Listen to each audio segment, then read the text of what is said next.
Okay, welcome to our third session in this lecture series, Economy for Everyone. We are Rethinking Economics, a part of the global network of Rethinking Economics. As you can see, there's a lot of them worldwide. And in the German-speaking areas, we are one of 34 active local groups of the so-called Netzwerk Plurale Ökonomik, of which we in Kiel are the most northern pinpoint on this map for now. And our goal is actually to broaden the teaching of economics, because we think that currently there is way too much focus on the neoclassical theories. And as you can see on this picture, there are so many more theoretical approaches that we think deserve some spotlight as well. That is why we founded this local group of Rethinking Economics in Kiel about a year and a half ago. And since then already got quite some working groups in the game. And first of all, there is our reading circle, which has been very well received in the last semesters. Last winter, we read Donut Economics by Kate Raworth, and in the summer semester, Utopias for Realists by Victor Breckman. And as far as I know, there is one last poll running in our Telegram group to decide which book we're about to read this semester. So if you want to participate in that, go ahead. The poll is still running until tonight, I think. And yeah, this lecture series we're actually organizing for the second time already. You can watch the recordings of most of the events from the summer semester on YouTube if you're interested on those topics as well. And we also got voted into the convention of the Faculty of Economics and Social Science, where we have 2 seats now, Clara and Philip as our main deputies and Lou and Johannes as their substitutes. And before we start today's session, we would like to invite you to our kickoff event tomorrow. That's happening tomorrow at 6 p.m. in real life, in person, in presence. But please bring a mask, and it's 3G, so genesen, geimpft oder getestet. And yeah, if you're interested in joining our group, we hope to see you there tomorrow. And a side note, we go for pizza to Poi afterwards, if that's the reason you need to come. And yeah, now to today's lecture. I'm very happy to introduce you to Bengi Akbulut, who is a member of the Loyola Sustainability Research Center and an assistant professor at the Concordia University in Montreal in Canada at the Department of Geography, Planning and Environment, where she teaches lectures such as Economics for Environmentalists and Ecological Economics. And apart from that, also publishes in fields of political ecology, feminist and development economics, among many others. And Sarah and I actually got to meet her during a summer school organized by the University of Barcelona on ecological and feminist macroeconomics this past July, and we are very happy and incredibly grateful that you agreed to take part in this lecture series that we're doing. And yeah, introduce us today to a feminist perspective on the degrowth approach. And yeah, just to let our participants know, you can from now on post your questions. Sorry, there's some sirens going. Post your questions into the question and answer tab, and we will have time afterwards to answer those. So just get Bengi for presentation time, and then we have time to discuss. But now, yeah, a very warm welcome to you, Bengi. Thanks for being here with us. Thank you for the invitation, and this is especially nice to be invited by a group of economics students, actually, because I was trained as an economist. I did my undergraduate in economics, and I did my PhD in economics as well. But I did my PhD at UMass Amherst, which was and still is a heterodox department, and one of the very few in North America, especially. So, and then my work kind of more and more as the discipline of economics became mainstream, more and more mainstream, my work started falling more and more out of economics. So now I'm in a geography department, and but I teach ecological economics. So I still I'm teaching in economics, and my work, I think, still is economics, but it's especially nice to be hosted by an economics initiative. So what I'm gonna do today, I'll just share my screen. All right. What I'm going to do today, and I had the chance to take a look at the other speakers in the series. I'm gonna try to talk about both degrowth and feminist economics, and why degrowth needs feminist economics. So bear with me as I do that. And I'm going to start by outlining what degrowth is, and or more, I guess, more accurately, what I understand degrowth is. And I am speaking today as a, I guess, as a degrowther, as a degrowth thinker and activist, but as a kind of, let's say, a critical insider in degrowth. And a lot of my criticisms to degrowth was rooted from the beginning in a feminist understanding of the economy. So what is degrowth? Degrowth, I mean, I always kind of start by acknowledging that there is no one understanding of degrowth, or there's not one kind of homogeneous definition of degrowth. And I think how we define degrowth is in itself a contested field. So I will kind of, I will outline the understanding that I subscribe to, which is a little more than just scaling down. So degrowth, I'm going to kind of, I go by and I build my work on a tripartite definition of degrowth, which is kind of, I call it tripartite because none of these axes for me has more priority over the other. And I think degrowth is, and I think all these three axes support each other when we think of degrowth. So we cannot really think about them independently.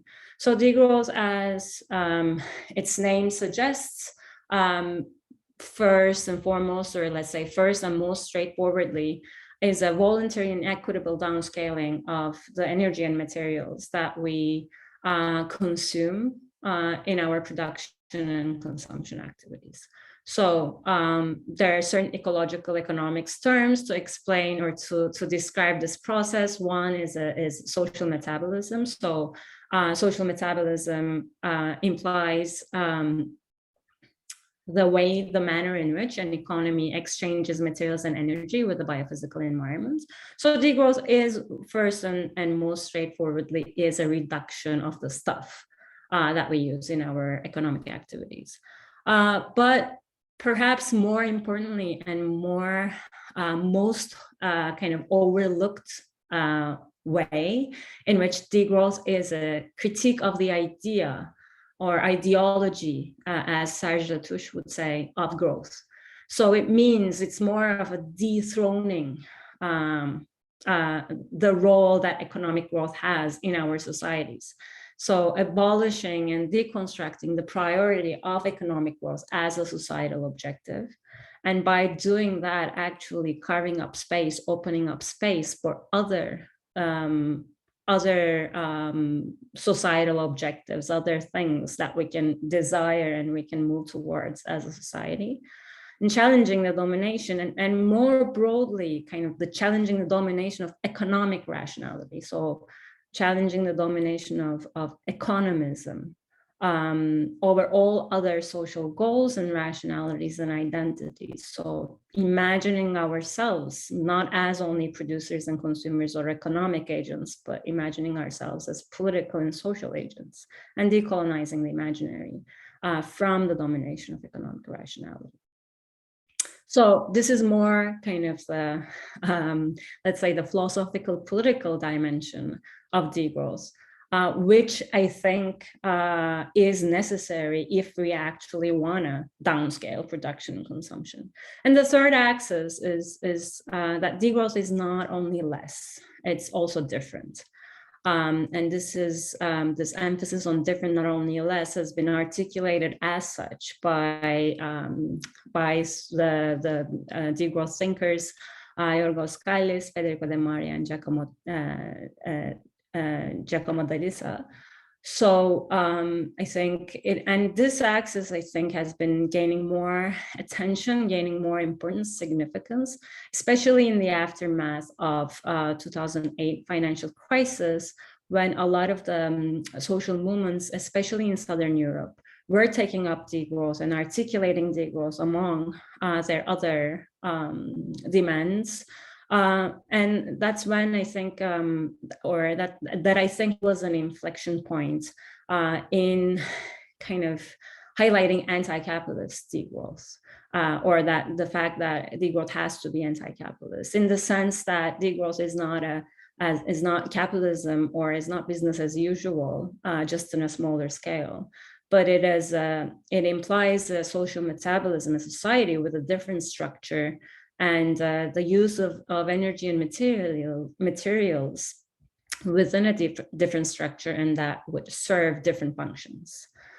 So this would come with a reordering of values, reaffirmation of social and ecological values in guiding economic decisions, rather than, for instance, motivations such as efficiency or competitiveness or profit maximization, centering needs and care, which I will come back to about, especially centering of care, and kind of unpack that from a feminist perspective. And provisioning and non-market values, so restructuring and changing, reshaping our economic processes to serve different functions and to organize them differently. So within this context, especially, a bunch of kind of concepts, themes, notions that have been associated with degrowth has been, as you can see, has been a lot broader than just right sizing or downscaling. So decommodification, localized production, sharing, care, commons, diverse economy, relational well-being, direct democracy, all these, and no exploitation, all these are a part of a degrowth vision. So, and this is something that I often use when I give a talk on degrowth, or when I teach degrowth, that I think kind of captures it. And again, this is a sketch I borrowed from, or I shared from, the book Degrowth: A Vocabulary for a New Era, co-edited by the same authors I just referred to.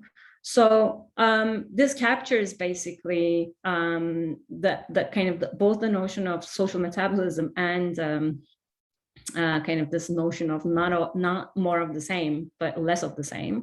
So a snail and a little elephant, I guess, would cast the same shadow, right? Or at least if we depict them this size, I mean at this sizes, relative sizes, they would cast the same shadow. So they would have, or two economies that could have the same social metabolism. So the same amount of, that could be using the same amount of stuff. So their shadow in terms of biophysical use could be the same, but they could be managed, they could be organized, structured entirely differently, where one of them would be a stationary state in a growth economy, whereas another one would be a degrowth economy. So it's not only for degrowth, it's not less of the same or same of the same. It's just a different way to organize and to reorient our economies and economic activities.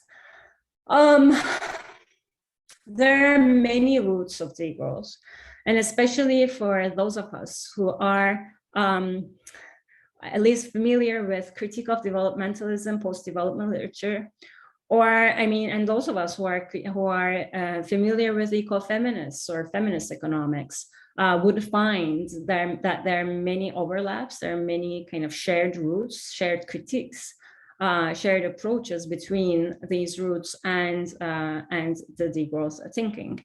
What I want to kind of highlight, I mean, and there are many people who've done really good work in kind of outlining these roots and sources of degrowth. But the point to highlight here is that there is not one, it's not one kind of intellectual tradition that degrowth feeds from, but rather many. And I want to highlight two especially that I think are important, either because they're not kind of taken up or they're not necessarily articulated in other critiques of growth or other critiques of development, and or I think they are, I mean, I'd like to highlight because they are especially pertinent for debates today about transition. So the first one I'd like to highlight is ecological economics, another heterodox school of thought within economics, and what ecological economics kind of brings to the table. So Nikolai Georgescu-Roegen, who is in many ways is the founder of ecological economics, or one of the founders, has done, and Nikolai Georgescu-Roegen's kind of groundbreaking work, seminal work, has been about applying or demonstrating the applications of the law of thermodynamics for economic processes. This might sound a little cryptic, but what basically Georgescu-Roegen has said, has argued, was that the second law of thermodynamics is that it applies for economic process. So, which implies that during the economic process, some energy that is the sum total of energy that is embodied in the materials that go into this process, or the energy that is applied from outside, the sum total of that energy is never conserved in the outcome, in the product, because some energy always dissipates, becomes high entropy, so dissipates and becomes unusable after, during the production process. This means that we will always be creating some waste. So we will always be putting some pressure onto onto environmental sinks.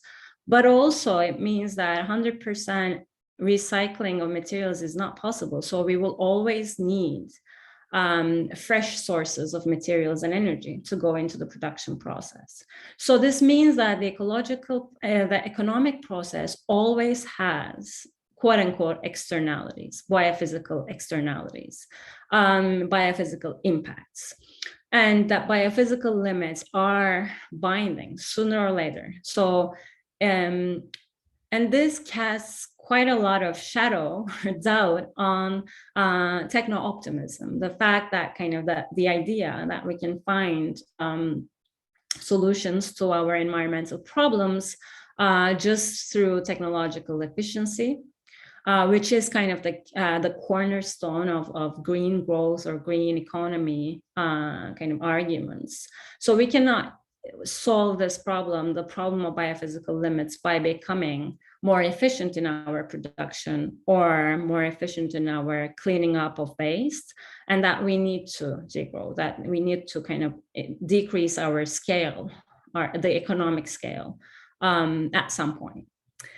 There's a lot of debate around this. So some of the key terms here is decoupling or dematerialization, decoupling of economic growth from biophysical impacts, not only between degrowthers and green growthers, but also between degrowthers and the accelerationists who think or who claim that we can automate all labor and production, and that's the way to a sustainable economy. But I won't get into that debate in detail right now. What I want to highlight is the second point, which I think is oftentimes overlooked, that even if endless growth, endless increase in the scale of economic activity was possible biophysically, so even if we can actually innovate our way out of the ecological crisis and keep growing, it might not be desirable from a social perspective. And here I'm drawing upon thinkers like Ivan Illich or Cornelius Castoriadis and Andre Gors, who's been in mid to late 20th century has been writing on relationship, the problematic, negative relationship between autonomy and autonomy understood as self-governance as the ability to define objectives for any kind of given organism and move towards those objectives. And perpetual growth. So these thinkers have been, in different ways, have been highlighting how a growing economy takes away power from the citizens, from the quote unquote lay people, or the ordinary citizen, to actually manage to take part in the management of that economy. One kind of very significant example of this is technological infrastructure, which is something that Ivan Illich especially wrote on, and that how big technology, as kind of technology becomes bigger, it requires kind of an expert centralized bureaucracy. It becomes less and less, the ordinary people, ordinary us, become less and less able to actually take part in the management of such big kind of technological infrastructure. So again, we can discuss this more if you want in the question and answer period, but I think these two are important because one of them kind of one of the intellectual traditions that degrowth feeds off of, ecological economics, makes the case that endless growth is not biophysically possible. And the other one makes the case that even if it was possible, we need to be skeptical about it, because as we grow, we're also kind of losing our power to self-govern as individuals. And the last kind of bit that I want to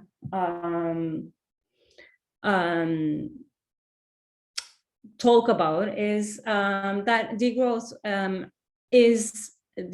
is justice, or degrowth. We need degrowth for justice, and justice I use quite broadly and quite vaguely here, I know, but there's a relationship between degrowth and justice, or let's say growth and injustice, that goes both ways. So first of all, growth, continued economic growth, drives injustice, and this comes from political ecology and more generally work on environmental justice or ecological distribution conflicts, such as the likes of Joan Martinez-Alier and his team at Autonoma. I think Laura could speak to that.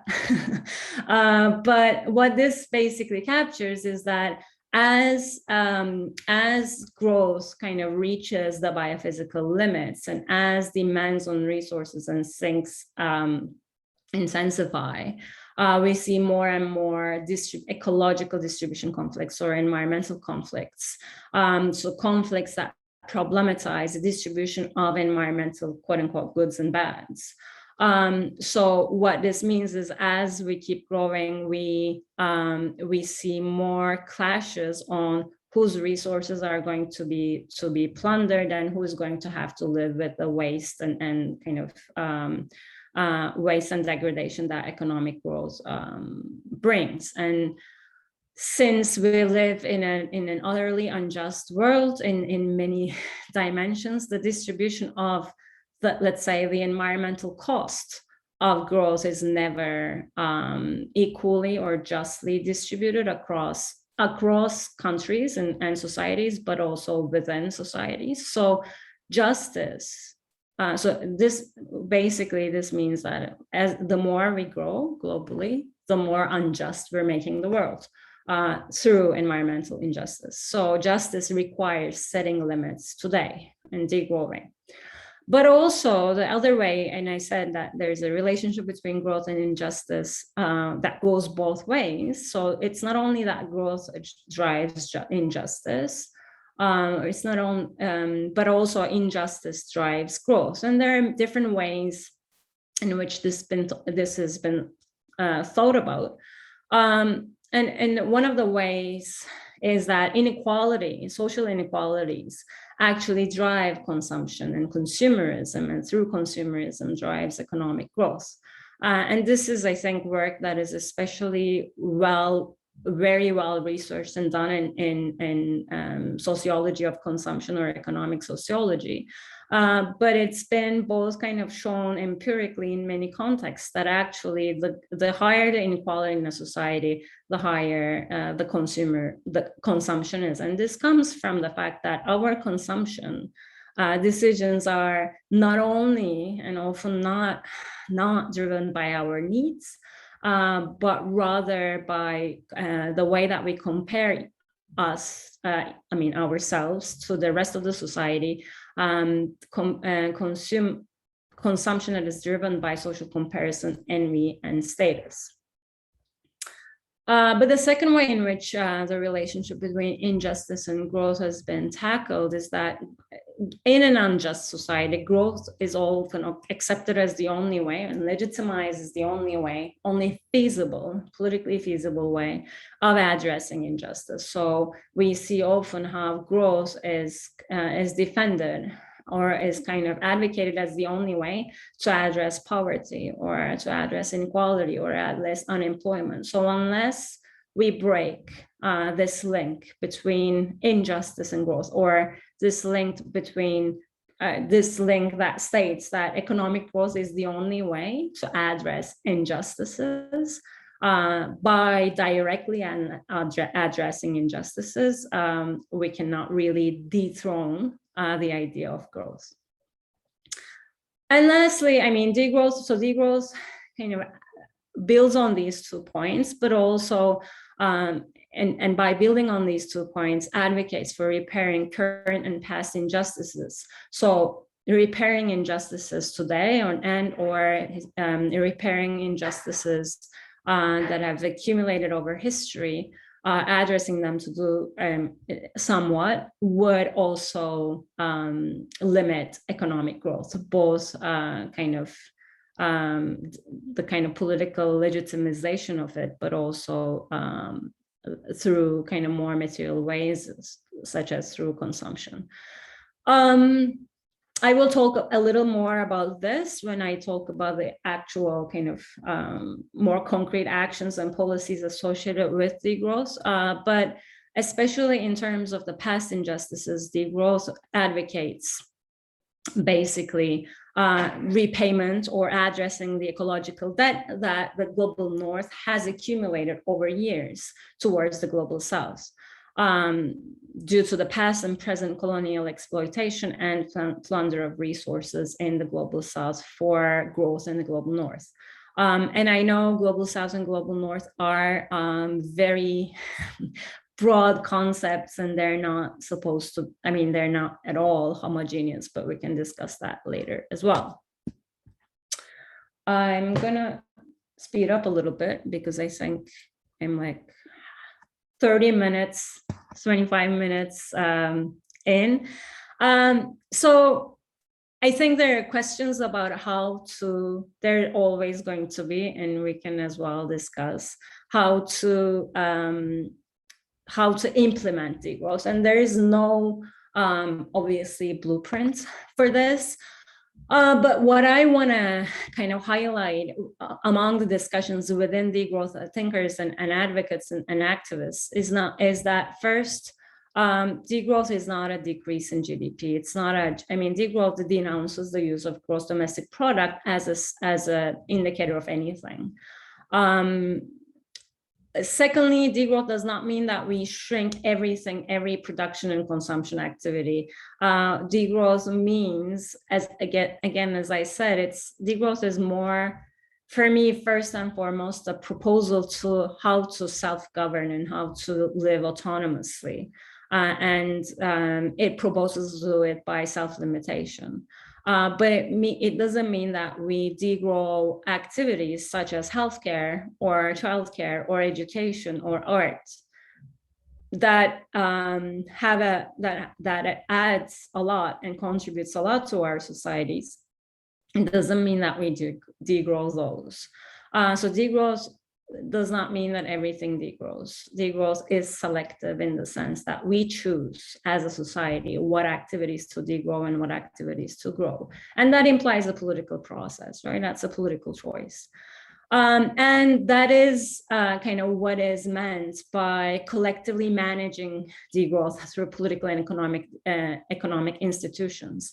But also obviously degrowing or managing degrowth this way does not look realistic within the capitalist political economies that we live in today. So degrowth also requires that we fundamentally transform the economic and political institutions that we are living in. So it is in a lot more comprehensive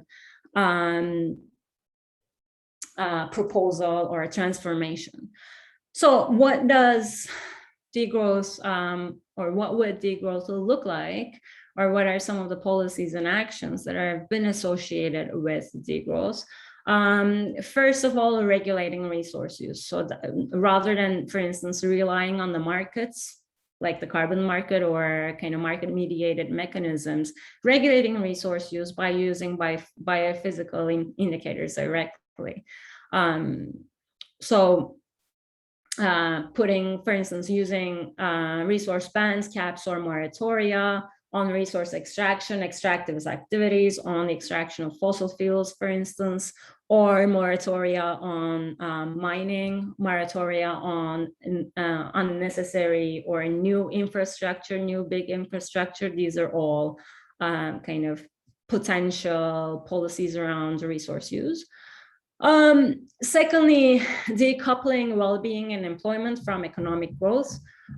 So degrowth has a bunch of proposals around work, future of work, and how we organize work in order to degrow and or in a degrowth society. But basically, if the majority of the society's well-being is tied to a wage that is only kind of acquired by being employed, and where employment is created, how much employment we have, the quantity of employment is created through economic growth, then if we don't do anything to address this, degrowth in this situation would mean mass unemployment. So both kind of, and when you see it from the flip side, if you need to grow in order to ensure majority of people's well-being, that means it's, I mean, just that need in itself, the need for people to be employed will be a driver of growth. So degrowth aims to kind of break that link between well-being and economic growth by kind of a bunch of proposals that aim at transforming the way and how we work. So reduction of working hours plus a universal basic income, or reduction of working hours as work sharing plus a universal basic income is among the main proposals of degrowth. So if you have kind of a meaningful universal basic income plus the flexibility to choose how many hours that you can work, you'd like to work on top of that, that would basically both reduce working hours, which is necessary for any future ecological sustainability, but also it would kind of guarantee some level of welfare, some basic level of welfare. So it would basically de-link well-being from the need to be employed. And this is something that we're seeing that is emerging with COVID-19 as well. Kind of this toying with the idea of universal basic income is a lot more commonsensical. And then there are a bunch of fiscal and redistributive measures, mostly, I mean, both kind of speaking to downscaling biophysical impact, but also addressing injustice as a way of degrowth. So taxing pollution and environmental damage, together with restructuring taxation systems to be truly progressive with salary caps is also one thing that's been proposed by degrowth to address injustice, basically. And then repairing global injustices. also, for instance, ecological debt. And then lastly, public investments into low material intensity, high welfare sectors. Low material intensity, there's no kind of zero material intensity sectors, but sectors such as education, art, healthcare, and care and social reproduction in general. There are, we can discuss this kind of more in detail. The only last point I want to highlight is that this last part, the grassroots economic practices, and that part I think speaks to the not only less but different. So degrowth is also about ensuring economic democracy, ensuring grassroots alternative economies where more often than not, they are these forms, these initiatives are guided by production for use, has a limited drive to accumulate or profit. They tend to relocalize production consumption, so they kind of they shorten the circuit. They can also change common sense, and they can serve as the basis of political organizing, but also the basis or the kind of breeding ground for different kind of values, for resubjectivization, basically. I'm not going to talk about COVID-19 and degrowth. If you want, we can discuss later in the question and answer period why COVID was not degrowth, but what can we learn from COVID-19 from as a degrowth, or what could degrowth learn from COVID-19? So now I want to kind of switch to a very unfair and short kind of recapping of feminist economics, or what kind of insights I find useful and I found useful from coming from feminist economics for degrowth. And the first one, and then I'm going to kind of put these two together and kind of talk about why we need a feminist degrowth. But the first one is an insight. The first insight I'd like to highlight is the notion of social reproduction. And this is, I think credit goes to Marxist feminists and Marxist feminist economists in this insight, in this context. So feminist economists have for long been underlying the work, the overwhelmingly unpaid and unvalued and invisible work that women has been, or mostly women, has been doing historically and contemporarily, which is social reproduction. And that's kind of social reproduction is the reproduction and the sustenance of the labor force, both biologically and socially. So actually giving birth and socialization and kind of taking care of the labor force. Plus the production of life-sustaining goods for humans, but also kind of life-sustaining goods and services in general. But also the reproduction and sustenance of ecological and social conditions of production. So basically, you can call this the groundwork for production. And so social and ecological reproduction as distinct from production, not only because it seems it's kind of it's almost a separate field that is invisibilized and undervalued, but in terms of its certain characteristics, social reproduction is distinct. And feminist economists have been highlighting how it is unlike, very different than kind of production in a factory. Social reproduction is a location bound and embodied. So you need to be close to the person you're taking care of, for instance, or you need to be close to the ecological kind of setting or ecological goods and services you're tending to, you're regenerating. It is marked by repetition and presence, and therefore it has a different temporality. So this means, for instance, that you cannot feed your kid a few times one day and then think that you can just give up feeding them for 3 days. It's not like you can produce this kind of social reproduction. You do this social reproductive work and kind of just produce it for a few times and then just be relieved by it. It's dictated oftentimes by the needs of biological and ecological time of someone other than yourself. So that's why it's marked repetition and presence, which means that social reproductive workers often have limited control over the time and the rhythm of the work that they're in. So it makes it specifically difficult or distinct from what quote unquote production is. And the last point is that it's harder to bargain away. So it is gendered, it is racialized, it comes and kind of it is coded by social norms. So voluntariness in social reproductive work is more questionable. We're often compelled to do this work. And it's hard to bargain away. And there's a lot of, especially feminist economists, but also feminist economic sociologists have unpack this notion that even if the hours that is spent in market work, in paid work by women increase, they still it's not that they can withdraw from social reproductive work. So they still spend significant hours in domestic work.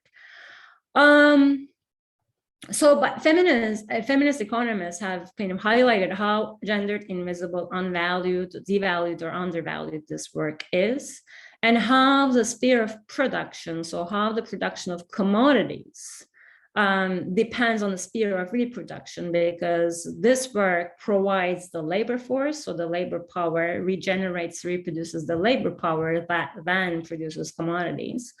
But also the conditions, the kind of contexts in which production happens. And building on this, feminist economists, and especially ecofeminists or feminist ecological economists, have started talking about and have talked about for a very long time, a lot broader concepts that capture the entirety of work and labor that happens in an economy.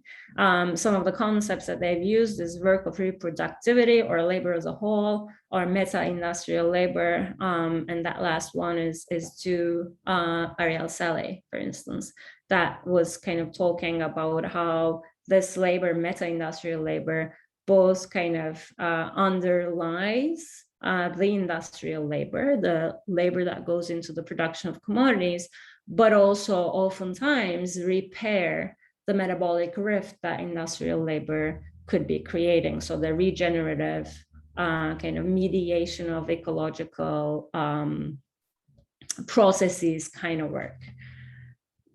The second set of insights that I want to kind of highlight from feminist economists that is pertinent for degrowth is the critique of the economy and its representation. So this is more kind of as history of thought or a kind of philosophy of economic thought kind of critique.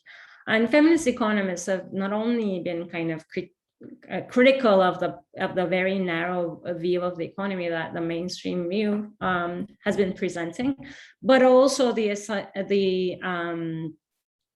assumption of the homo economicus, the economic man, the depiction of humans, of the economic agent as an isolated individual with no connectedness, with no socialization, with no dependency or responsibility.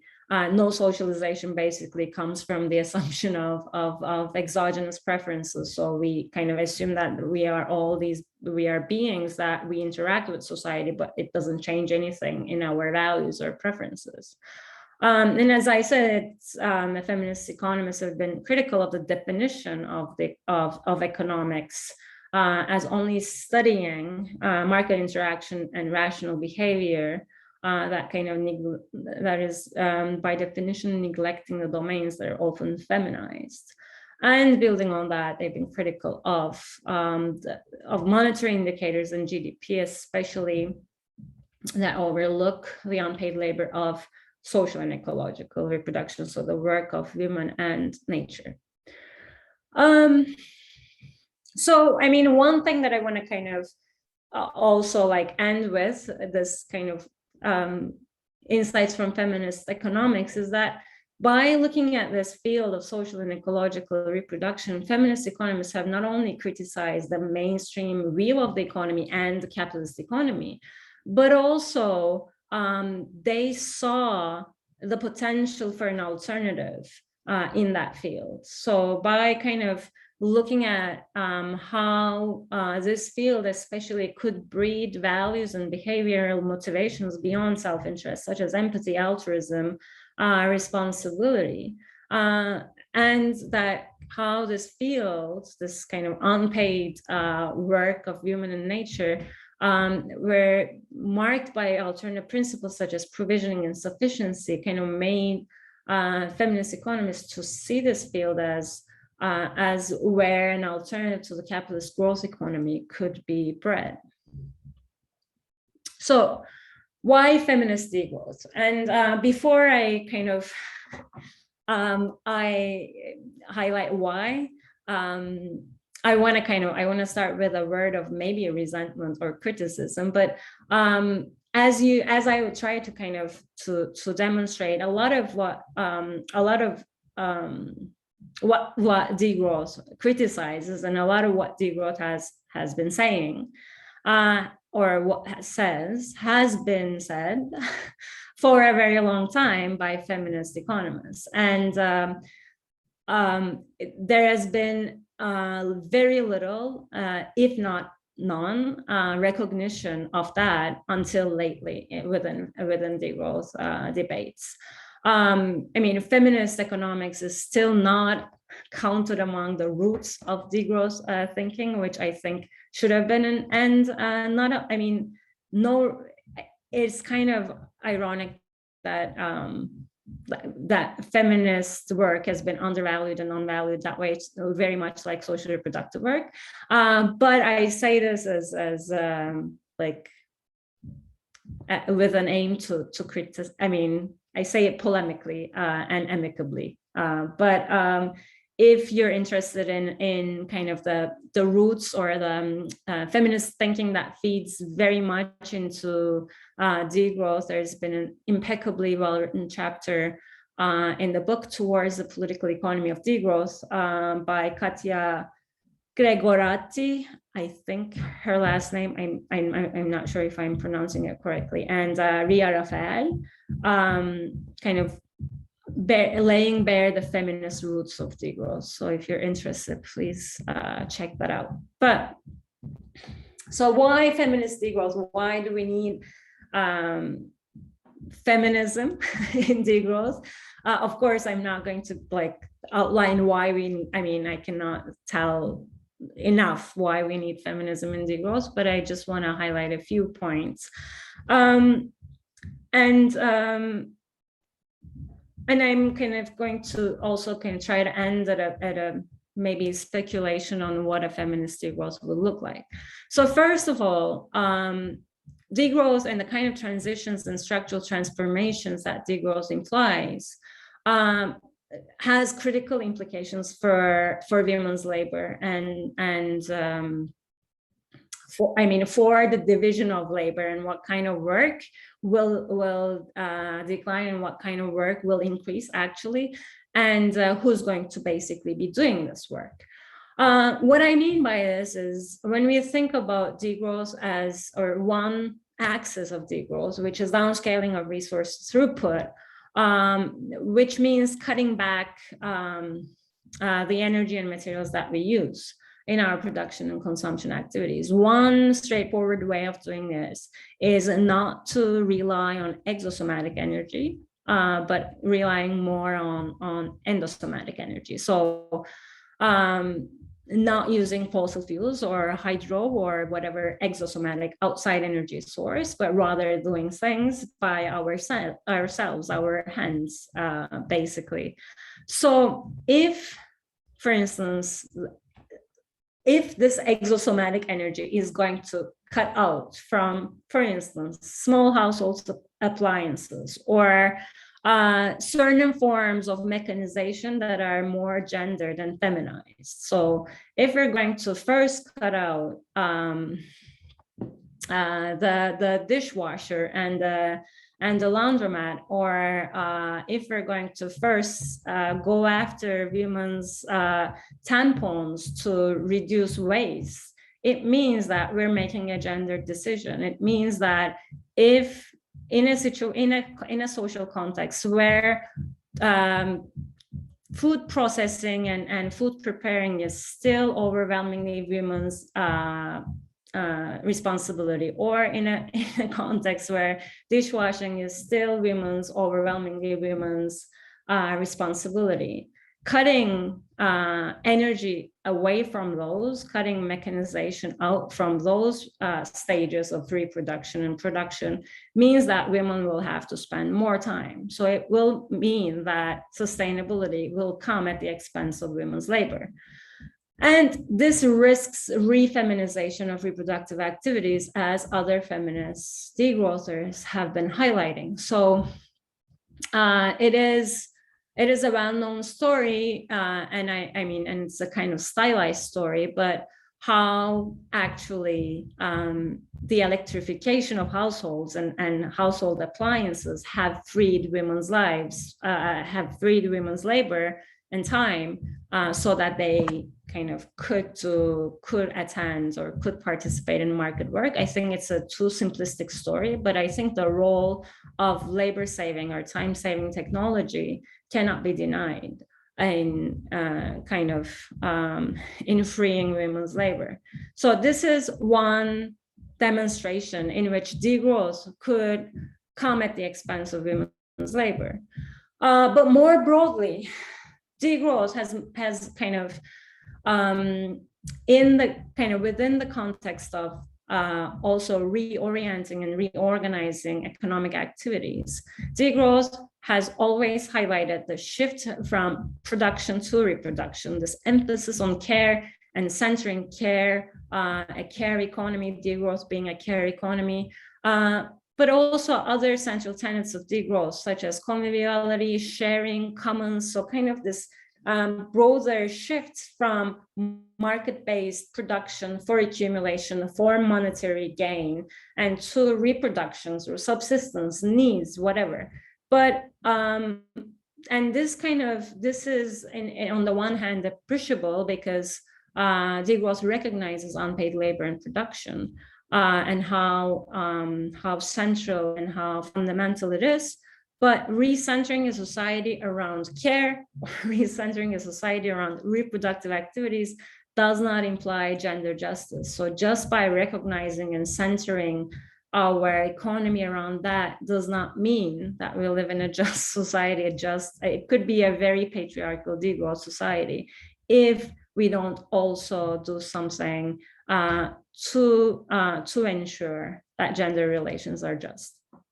So just to demonstrate it a little more, the question for feminists in this context would be, okay, let's center everything on reproduction, but how is it going to be organized? So for feminist economists, it's not only a matter of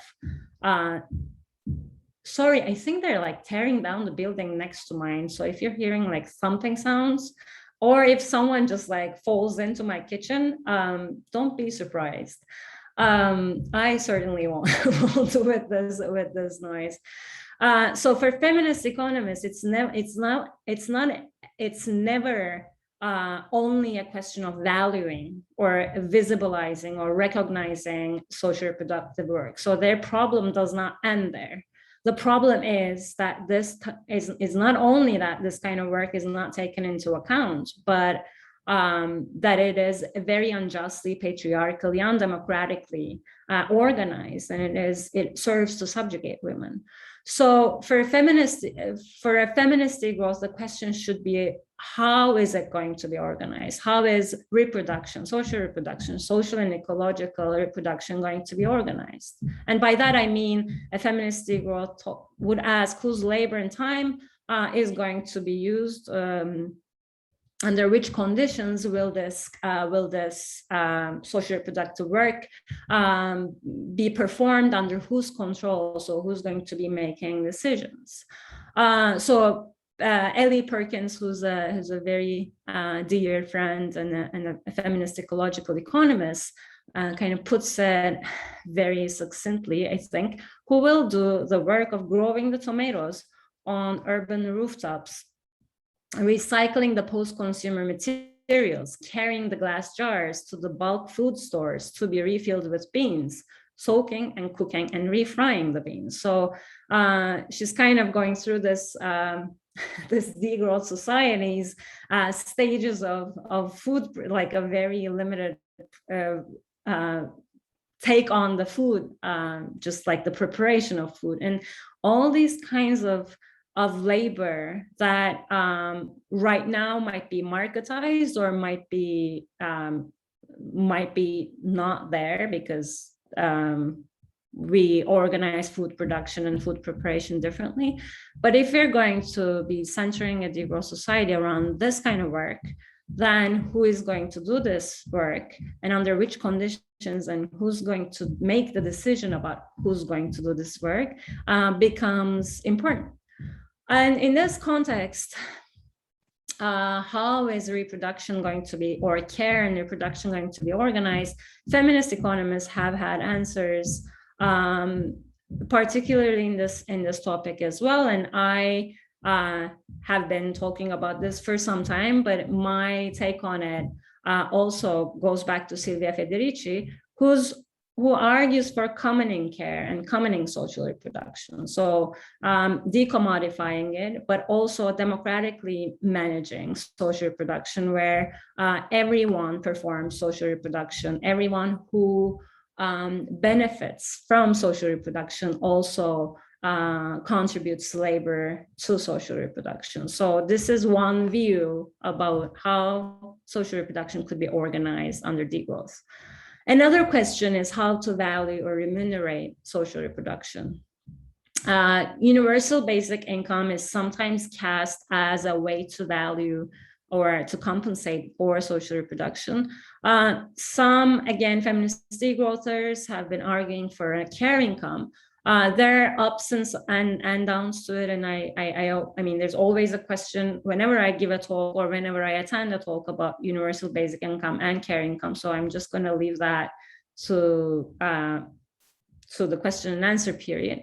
But then there are alternatives to income-based remuneration or monetary remuneration, mostly through self-organized systems of provisioning, such as local exchange and trading systems, where all services that are provided in that local exchange system, in that network, this kind of, let's say, a socially embedded and socially managed market or an exchange network, where all services are valued equally based on the labor time. So 1 hour or 3 hour reproductive work would be valued equally, would command an equal amount of or would be entitled to an equal amount of goods and services as 3 hours of market, quote unquote, productive work. So equalizing all kinds of work based on time is another way to actually remunerate social reproductive work. So just to kind of wrap up, and I'm gonna finish with this slide, is what does feminist economics for degrowth tell us, or feminist economics tell degrowth? The first of all is that the economy is gendered, and it is unjustly gendered. It's patriarchally gendered right now. So economic processes or the kind of shifts and structural transformations that would be associated with a degrowth transition will also be gendered. It will also be marked with differential opportunities and constraints along gender. So the lesson for degrowth here is that if degrowth is not feminist, it's not going to be gender neutral, it's going to be very gender unjust. Secondly, degrowth could make use of and should make use of the feminist vision for an alternative economy that is based on subsistence provisioning sufficiency, as principles. So these have been discussed by feminist economists for a very long time. They haven't been invented by degrowthers, but also how to organize and value, different ways of organizing and valuing the work of social reproduction.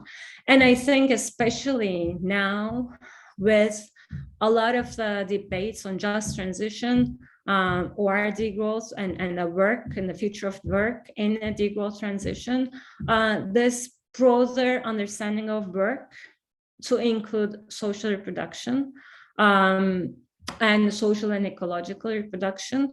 I think there's a lot to learn from feminists, a lot of space, a lot of points to listen to from feminist economics, and how, if we're talking about a just transition, that the notion and the concept of work that we should be talking about is not only industrial work, but it also is social reproductive work. I think this is a particularly pertinent field in which a feminist degrowth could make a lot of contributions, both theoretically, but also in terms of politics of work.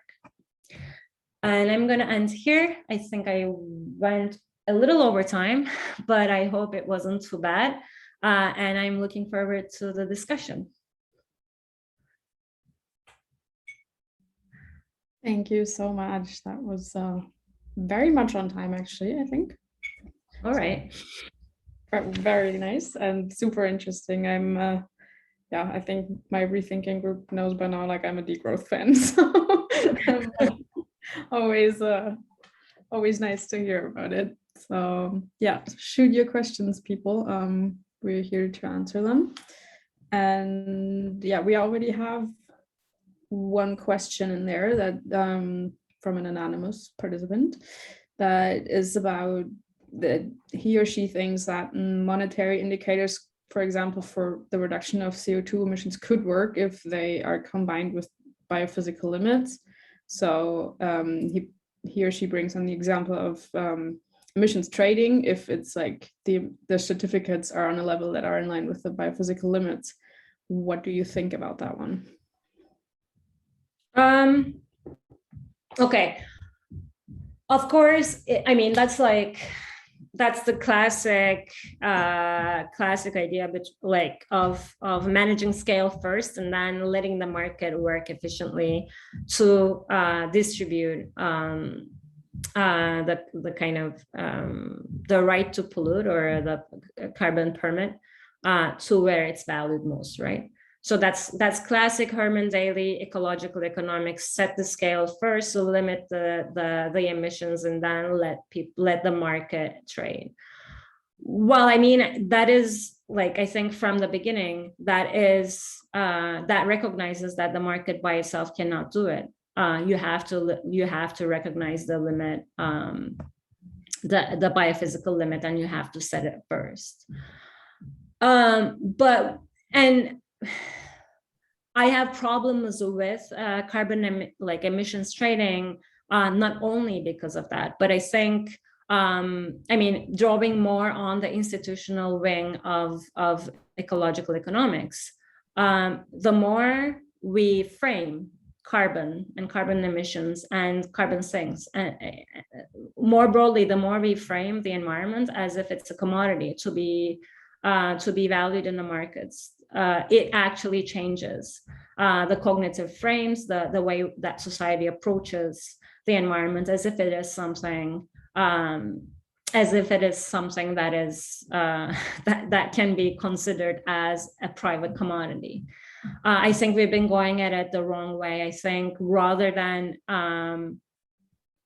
treating carbon as if it's a market externality, I think that's the wrong signal. I don't think that's the right signal to give to the society. I think we should be going the way of separating the market from the environment. And I mean, because this emissions trading just reinforces certain subjectivities and certain rationalities against, I mean, or in approaching the environment that I find very risky.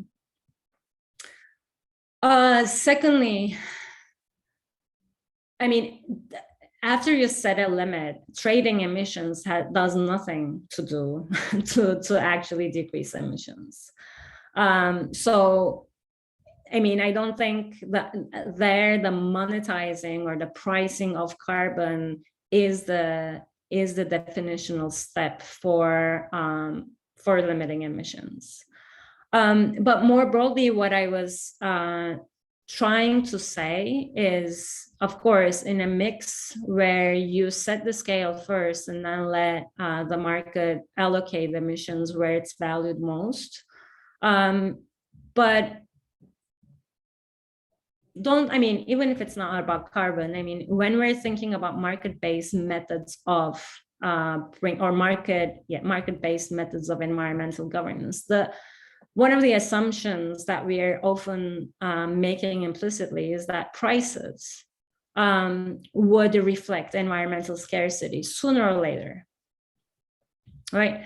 I mean, when we're thinking about fossil fuels or when we're thinking about renewable energy, we always kind of talk about how the market is crooked and it's being intervened in, or there are so many externalities that, for instance, the price of coal does not reflect the negative externalities that coal creates. From an ecological economics perspective, even if all externalities, even if the market was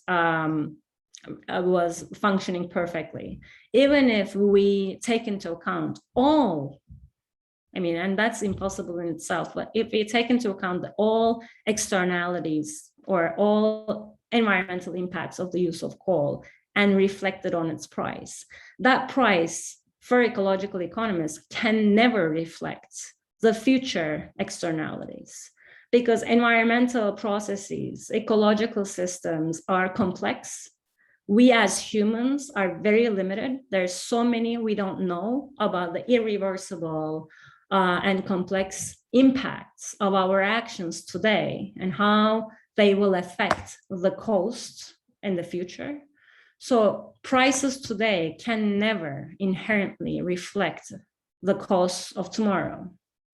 And it's not a matter of what we can calculate today. I mean, even if you assume that you calculate all the externalities of cost. So that's why any market mechanism or any mechanism that is based on price that is formed by the preferences of humans today, can never fully reflect, can never accurately reflect what the implications would be for the future. So that was kind of my point, or that's where I was coming from. Obviously, in the example where you put a limit first and then decide where to allocate emissions, I mean, in that example, what limits emissions is the first biophysical scale limit. It's not the market mechanism. So I think that's a little different than what I was saying. But in general, I think that system also has to be criticized, because we shouldn't be making decisions about the environment as individual market participants. I think that frames a wrong, I will say wrong. I think that's a harmful subjectivity. I think that's a harmful way to approach the environment. Yeah, I was also like, when you talked about decommodification, I was like, that sounds so utopian right now, like in the paradigm that we live, where everything needs to have a price so that we know how to value it, is like, yeah, it seems very utopian right now to decommodify. But how would you say that could look like? I mean, you said something like the care and the health sector, but yeah.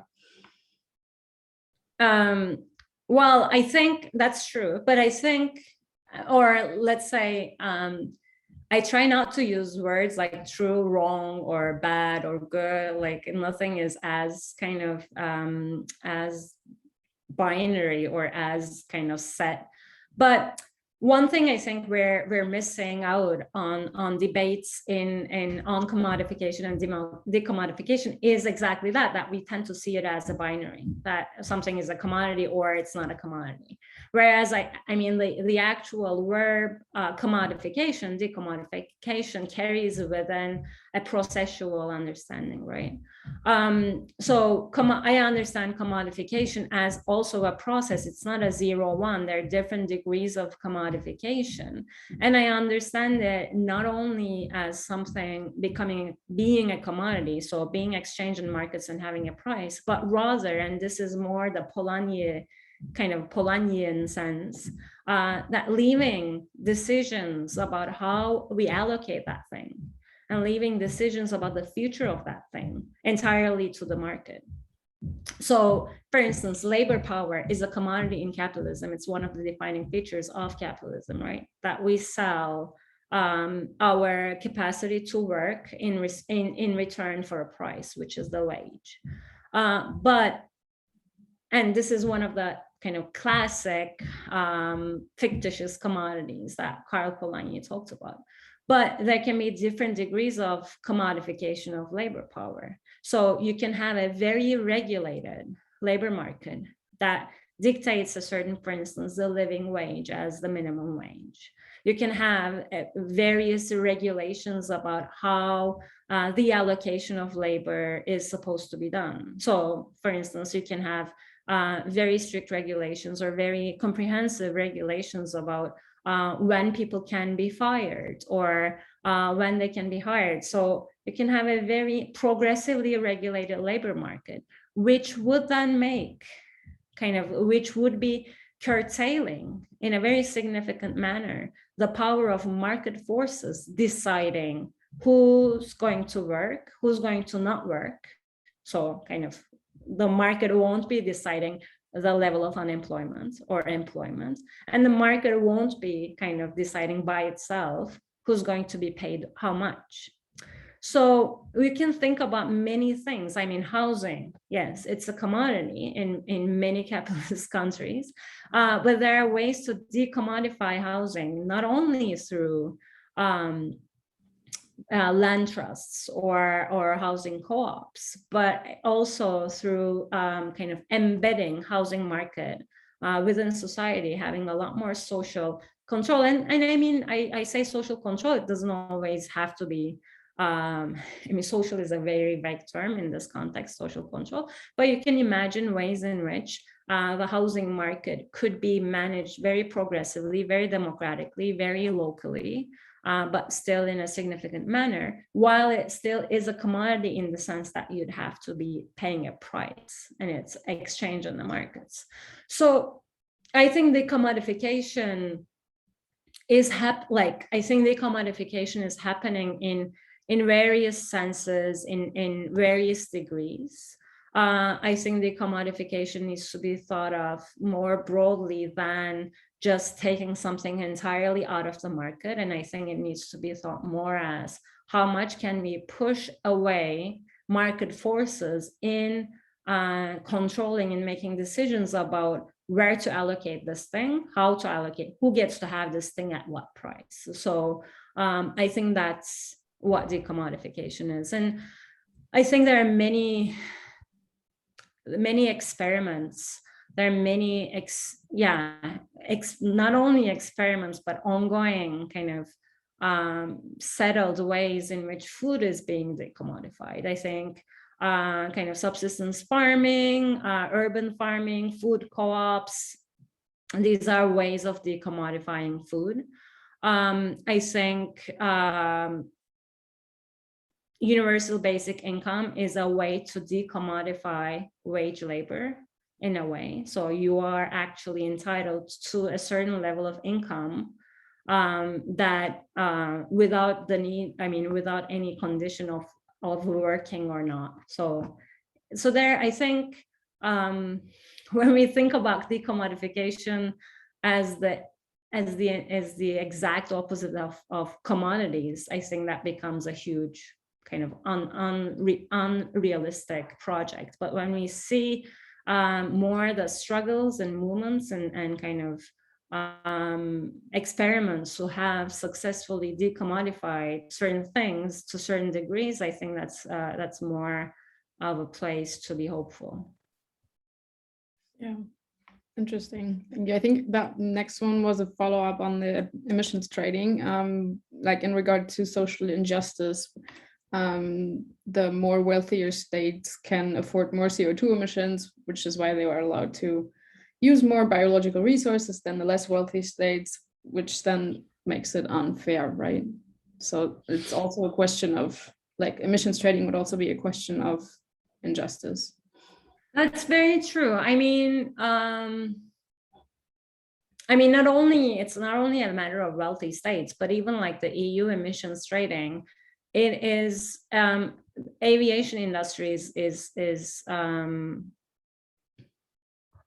not even a part of it. So they're kind of given a free pass, and how there's so many injustices, even like if we could I mean, the wealthy states, and there is no global emissions trading right now, so it's not even like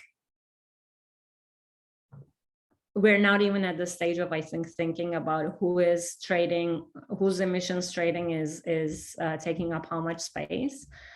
And I think, I mean, if we're going to talk about social justice, which is, I mean, this question, I really appreciate it. It needs to be talked in terms of social justice, because there is no, like, I think that's like being missed by most discussions as well. There's no environmental solution to our crisis today that also, I mean, that is separate from issues of social justice. So it's not going to work. It's not going to work. Not only because it's unjust. I mean, if you're coming up with a policy or a solution that is unjust, it's not only going to be unjust, it's probably not going to work. So issues of sustainability and injustice are not separate from each other. And if we're going to start talking about injustice, we have to start talking about historical injustices, first of all. Secondly, I mean, emissions trading is one of the main ways in which kind of markets are being advocated to be used in addressing climate change. The other one is the clean development mechanism, which is the offsets, right? And the offsets, when you think about it, is kind of grossly unjust in its conception, because what it's basically doing is, some people can continue emitting, and then some other people and spaces and environments are responsible for capturing that. It's like, okay, like I'm gonna keep flying, or like this aviation industry is gonna keep making millions. But somewhere in the Amazon, people need to take care of their forests, or need to like build tree plantations, and let alone the kind of the gross violence and injustice that's happening around the offset, kind of the capturing projects. The entire kind of philosophy is very flawed, that quote unquote, more generally, the global south is responsible for keeping their environments and ecosystems intact, so that they can capture the carbon that quote unquote global north creates. So that's highly unjust as well. But also, like in emissions trading, I mean, the entire determination of your baseline, I don't know. I mean, there's so much there is to be criticized in terms of carbon, emissions trading, that some of it could be done better. I think you can make it more just by doing certain things. But I think again, like I'm gonna to stress that even if everything policy-wise or implementation-wise can be done as perfect as it is, this framing of the environment of the carbon issue as a matter of a market exchange, approaching the atmosphere as if it's a commodity, is detrimental. We should not be instigating that approach to the environment. Yeah. Then we have a question about the care income. How would a remuneration, oh my god, I can't say that word, of care work or reproduction could be organized. Like, do I trade care work hours within my family or household? And I would add to that question, like, what's the difference between a care income and the basic income, just like the main point? Well, a universal basic income would be given to everyone, regardless of gender, age, work, like status of work, or like whether or not you're a citizen or not. So everyone would be entitled to it universally. A care income is more about like not to everyone, but rather to the unpaid care workers. So they couldn't be, I mean, overwhelmingly they could be women, but like they don't have to be, right? So why I brought up universal basic income in the context of care work is that there are different ways in which universal basic income is being advocated or being defended, or there are different reasons, there are different kind of reasons that advocates of universal basic income draw upon for their advocacy. And I think it is helpful, this is kind of a slightly different topic, but it is helpful to delineate them, because some of the, for instance, accelerationist, full automationist, Marxist, so-called Marxists, I don't think they actually have read Marx, but bros claim universal basic income is the way to kind of a post-capitalist economy, because they understand communism as a society where no one works. Apparently that's what they got away from Marx, which I don't agree with, that depiction of communism, but also I mean, that's not biophysically possible. But their answer for, but anyway, I'm not going to go into a rant about them. So that is, but like the link that they make is that that universal basic income would automatically lead to an exit from capitalist work or capitalism. Another way that I think is kind of overlooked is kind of the more autonomous Marxist perspective, which is which kind of sounds similar, but it's very different. That universal basic income gives us the space, the time, the opportunity to withdraw from capitalist work in order to organize our autonomous production, so, or self-valorization. So for autonomous Marxists, it doesn't, I mean, it is, again, universal basic income would be a tool, would be an anti-capitalist tool, but not automatically, but because it gives us, like, if we don't have to work in our super exploitative, super time consuming work as much, at least, then we would have time with universal basic income to start our own local exchange trading systems, our own production systems that are not exploitative, that are not capitalist. So it's a tool, it's an opportunity, it's a space. And some others that are kind of, there's another camp, I mean, there are many camps in the universal basic income advocacy, but there's another camp that actually argues that universal basic income is a compensation, is something that is actually earned. So it's not necessarily a right. I mean, it's not necessarily that. I mean, in other advocacies, you don't see this kind of, we are entitled to this, or everyone is entitled to this. But there is a certain advocacy or a defense of universal basic income as this is a compensation. This is something that capital does not compensate for, that universal basic income is compensating for. And that's the kind of more, let's say, diffuse social reproductive work, that we take care of each other, we create societies just by interacting, just by, so this kind of notion of a social factory that, again, is rooted in the Marxist autonomous thinking, that we, by being members of the society and interacting, we create networks of cooperation, we create kind of social wealth that then is kind of used by capital to create value. But that social wealth which includes reproduction, like reproductive activities, like taking care of each other, socialization, teaching each other skills of becoming good workers, that is never compensated for or paid for by capital, but used by it. So universal basic income can be thought of or is advocated as a compensation for that work, for social reproduction more generally, more diffusely happening everywhere in society. So that's one way in which UBI has been defended as a compensation for social reproduction, whereas care work would be a lot more like clearly delineated and given to unpaid care workers at home or in the communities.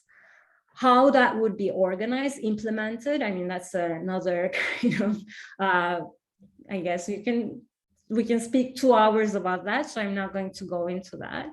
But these are ways in which we are monetizing, right, social production. So there is also kind of, and Laura would remember in the summer school, there was some discussion about this too, because there are some feminists who are vehemently opposed to care income and universal basic income too, if they are kind of instrumentalized as compensation for unpaid domestic work, unpaid care work, because their fear is that by kind of condoning this kind of work, or that paying for this work would actually kind of instigate this work a lot more firmly, that it would justify that there's such a kind of it would justify the unjust gender division of labor that happens, that it would make it would kind of